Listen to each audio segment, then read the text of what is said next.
एक शानदार एस्टेट में एक अजीब मर्डर हुआ। एक मशहूर मिस्ट्री नॉवेलिस्ट अपने लिविंग रूम के सोफे पर मरी हुई पाई गई। बटलर को ब्रेकफास्ट देते समय बॉडी मिली। पुलिस ने सरसरी तौर पर जांच की और इसे सुसाइड मान लिया। और हैरानी की बात है कि पूरे परिवार ने इस नतीजे को मान लिया। जैसे ही केस बंद होने वाला था, मुझे एक गुमनाम कमीशन मिला जिसमें मुझसे असली कातिल को ढूंढने के लिए कहा गया। एस्टेट सील कर दी गई थी। कोई भी आजादी से आ जा नहीं सकता था। कातिल शायद परिवार के सदस्यों में से ही था। घटना वाली रात विक्टिम का 85वां जन्मदिन था। उसके तीनों बच्चे मौजूद थे। सबसे बड़ी बेटी एक सफल बिजनेस वुमन जिसका पति बेकार था, और एक बेटा। दूसरे बेटे की कई साल पहले मौत हो गई थी।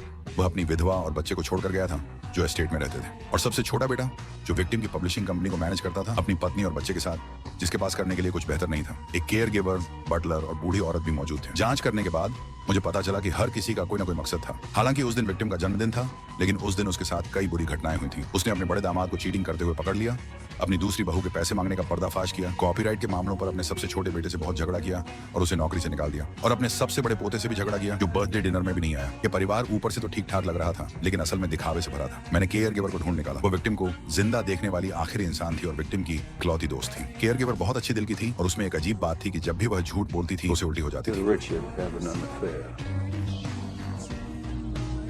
Richard. No.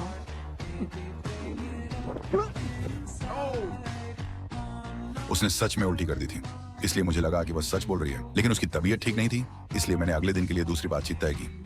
घर वापस आकर मैंने केस को फिर से बनाना शुरू किया। 11 बजे, दिन भर बहुत सारी परेशानियों के बाद भी बर्थडे डिनर प्लान के मुताबिक ही हुआ। उस रात 11 बजे केयर गिवर उसे दवा लेने के लिए ऊपर ले गया, लेकिन उसके तुरंत बाद ऊपर से कई अजीब आवाजें आईं। पहली आवाज दूसरी बहू ने सुनी। वह ऊपर जाकर चेक किया और पाया कि वे कमरे में शतरंज खेल रहे थे और गलती से बोर्ड गिर गया था। दूसरी आवाज सबसे बड़ी बेटी ने सुनी, जो सीढ़ियों के नीचे रहती थी। ये केयर गिवर के घर जाने की आवाज थी। समय ठीक आधी रात का था। 15 मिनट बाद सबसे बड़ी बेटी फिर से जाग गई। इस बार विक्टिम देर रात के नाश्ते की तलाश में नीचे आई थी। इस आखिरी पल के आधार पर मेडिकल एग्जामिनर ने तय किया कि मौत का समय रात 12:15 से 2 बजे के बीच था। सब कुछ काफी नॉर्मल लग रहा था, कोई साफ गड़बड़ी नहीं थी। इन सभी घटनाओं और टाइमलाइन के आधार पर इसका मतलब था कि उस समय घर में जो भी था वो कातिल हो सकता है। वे सब झूठ बोल रहे होंगे, सिवाय केयर गिवर के, जो झूठ नहीं बोल सकती थी और जिसके पास साफ बहाना भी था, जिससे उस पर शक कुछ समय के लिए कम हो गया। अगले दिन मुझे केयर गिवर फिर मिली और मैंने पूछा कि उस रात असल में क्या हुआ था। उसके बताए अनुसार ऊपर जाने के बाद उसने पहले विक्टिम के साथ शतरंज खेला। सारी फ्रस्ट्रेशन की वजह से विक्टिम ने शतरंज की बिसात गिरा दी। फिर उसने विक्टिम को एक इंजेक्शन दिया। विक्टिम ने उससे परिवार के सदस्यों, खासकर बड़े बेटे के बारे में शिकायत की।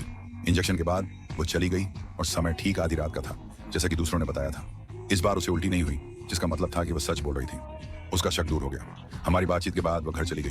लेकिन क्या सच में सच था? क्या झूठ बोलने का मतलब पूरा सच बताना नहीं है? असल में केयर गिवर ने विक्टिम की पूरी मौत की प्रक्रिया देखी थी और वह पूरी तरह से शामिल था।